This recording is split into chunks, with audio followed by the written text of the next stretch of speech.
Hi everyone, this is Bug-Ass Reviews, and today I'm back with my second review of the day. And today I will be reviewing, for my second review, Cobra and Songbird. So before we take a look at Songbird, let's take a look at Cobra since he doesn't come with, well, he does come with one accessory, and it's the left arm of the Thanos Build-A-Figure. And Songbird comes with the right arm. So let's go ahead and put those on Thanos, right here. There, actually snapped in pretty easily. There. So now our Thanos is all built. Oops. Now Thanos is all built, and I will be reviewing him tomorrow. So, the reason I'm looking at Cobra first is because he has no accessories whatsoever. And, I have been looking forward to this figure to complete my Serpent Society, but then again, he's kind of a disappointment because he doesn't have any accessories or anything. I suppose you could count his cape as an accessory since it does come off, but you know, it's meant to be on him. But there it is. You can see the shape looks just like a cobra. Has those ridges on the inside. But I really love the color that Hasbro went with for the purple on this figure. It's like a chrome metallic purple. As you can see right there, it's kind of that chrome metallic color, which looks pretty cool. And he does have a peg in his back so that this will stay on. Although when it's in my hands, the peg doesn't tend to help with anything, honestly. There. So now let's go ahead and take a look at the head sculpt. So the head sculpt is brand new, and it looks very accurate to the comics. I like how his mask there has that marbling going on it. Looks really nice. And he is smiling. But his teeth really aren't sculpted. It's kind of just one piece. So there's really no detail to it. And on his hood. I don't know what you call that. I think it's like a hood. Like a hood to his costume. I don't know. It has that nice shimmery green to it. It is metallic also. This figure has some really nice paint apps. Let's say. So yeah, there's that. And he reuses the Hobgoblin body mold, because Hobgoblin was released first, and then it was Green Goblin. So I suppose you could say that, you know, it just reuses Green Goblin since it's green, but technically it reuses Hobgoblin since he was first. Like I said, has some nice shiny metallic purple. And the scales on his suit are also metallic. And he has those cuffs right there. It also has a little bit of shimmer and marbling to it. And he reuses the Bucky Cap feet. Yeah, this is the Bucky Cap one. I had to think there for a second. And they're just flat black. Or no? No, it's really, really dark green. I think that maybe they should have went with more of a metallic look. It does have that shimmer to it, but it should have looked like more metallic or maybe more glossy to make it like leather boots. So, the figure doesn't come with any accessories, but he does have some really nice paint apps to him. So now I'm going to go over the articulation. And that's why I'm doing a review with these two figures together, because normally I wouldn't have enough material to fit it in a whole review. I mean, I could, but it'd be 3 minutes long, and I prefer just to do it in like one long 10-minute video, or however long it's going to be. But he's got a ball-jointed head that can't look back at all when he has the cape on. And it can look down all the way. And you can move his head side to side without the cape.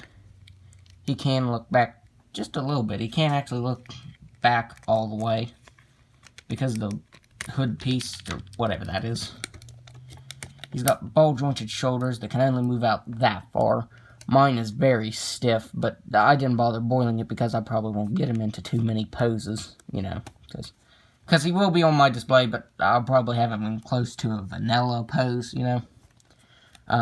He's got swivel at the bicep, double jointed elbow, and swivel at the wrist that can move side to side and up and down. He's got an ab crunch that can move back all the way. The cape doesn't hinder that at all. He can crunch forward just a little bit. He has swivel at the waist, ball jointed hips that can move out that far. He can kick forward all the way, and he can kick back all the way. He's got swivel at the thigh, double jointed knee that's a little crunchy, swivel at the shin, swivel at the ankle, and an ankle rocker, as usual. So the figure isn't bad, not my favorite figure of the wave, but he is still pretty nice. I ended up liking it more than I thought I would, kind of the same with Taskmaster there. So now let's go ahead and look at Songbird.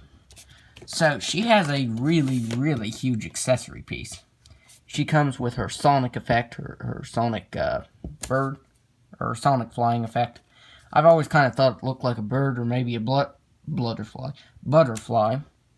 but it looks very nice. It's cast in a shimmery, translucent pink. And like I said, that is very big. It honestly surprised me that Hasbro included this as an accessory, you know, and not like a built-in accessory or something.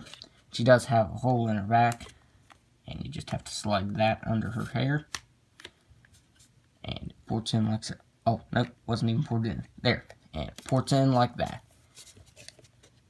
And I have been able to get her to stand sometimes with this effect on. It's kind of been about 50-50. Of all the times I've posed her around, sometimes she stood up with the effect and sometimes she hasn't. So I'll try and keep the effect on while I do this review of her. So for the head sculpt, I think it looks pretty good. The eyes came out nicely. And she has eyelashes, which some of the female figures don't have. They just have, like, big, white eyes. So that looks pretty good. My only complaint with this figure is the hair. I think it just looks like taffy. Like, it doesn't have a lot of sculpting to it. Like, there, I don't know if you can see. But it doesn't have a lot of sculpting to it. It just kind of looks like taffy to me. And the highlights in her hair, I think the highlights could have been a little bit better. That's my only real complaint with this figure is some of the paint apps and the hair. I think there should have been some more sculpting to the hair. And like right there, that just looks funny. I think the highlights should have been maybe like really dark and fade lighter, or light and then fade darker. I don't know, Hasbro could have made it their own just a little bit. But this uses the standard female body mold, so you know. The only thing new on it is the belt right here that is loose. Flops around, and this neck piece right here, which is just all one piece. The shoulder and this neck piece right here, or this chest piece, it's just all one piece. And you can take it off, but it does look funny, like her head is setting really far up on the peg. And I honestly think that Hasbro should have used different hands than Speed Demons, because they just look too big for her, you know? Like she has these really huge hands. I might try and make some different ones for her. I can't remember if these gauntlets right here have been used before. I think they may have been used before, but they could be new. I could be wrong on that. But as you can see, this figure is cast in that dark blue collar, and they painted the white over it. But there is a lot of missing paint right there. There's just a little bit right there. And in some of the places, like right there, you'll see some of the dark blue is showing through. You can see that some of the white missed its mark. Well, a lot of it's white. There's a lot of splatter right there. Let me just take that off. That'd probably be easier. And not much more going on this figure. Honestly, that's about it. And I don't really have too many figures to compare her to, because she's part of the Thunderbolts. And I think the only figure that I have, honestly, I don't know why I didn't get these to show next to her. I have Man-Thing and Juggernaut. And because most of the Thunderbolts came in the San Diego Comic-Con box set. And this figure was originally supposed to be released in 2013, and she was supposed to have her current look at the time, short, spiky hair. I thought it would have been nice if Hasbro would have included an alternate head for her, the one they showed at, I think it was Comic-Con or something. They could have just repainted the Captain Marvel head sculpt. That would have been cool. But we didn't. We just got this. So now let's go over the articulation.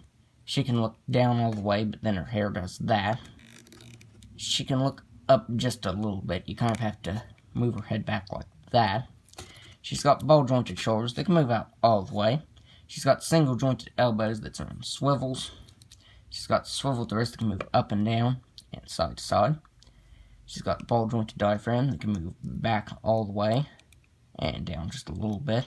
Move side to side just a little bit. She's got ball jointed hips that can move out that far. She can kick forward all the way. She can kick back all the way. She's got swivel at the thigh, double jointed knee, swivel at the ankle, and an ankle rocker. So overall, this figure isn't bad. It's not my favorite of the wave. You know, partly because if there's figures, or if the wave has MCU figures in it, I'm going to gravitate toward the MCU figures more. Although I did like Taskmaster, he was really nice.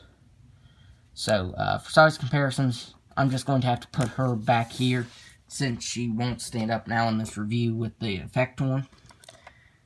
But here she is next to Cobra. And I have a lot of figures to show him next to. Wait, I think his feet are positioned right. There. So here he is, next to a few other Serpent Society members. Cottonmouth. And I'm not really sure what's up with their weird collars, because I don't think snakes are these collars. You know, green and purple and white and yellow. Then here he is next to Constrictor. Going back pretty far for this one.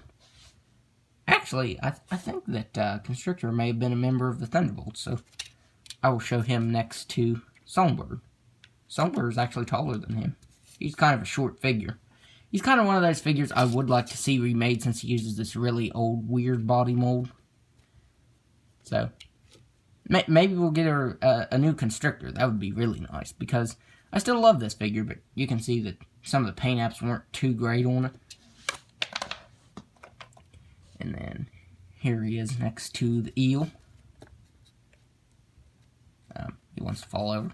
As you can see, they share the same shins right there. The same shins. And the torso is different because, you know, it reuses the Hobgoblin, but didn't reuse the Bucky Cap mold there. And then here he is next to Captain America, his primary foe.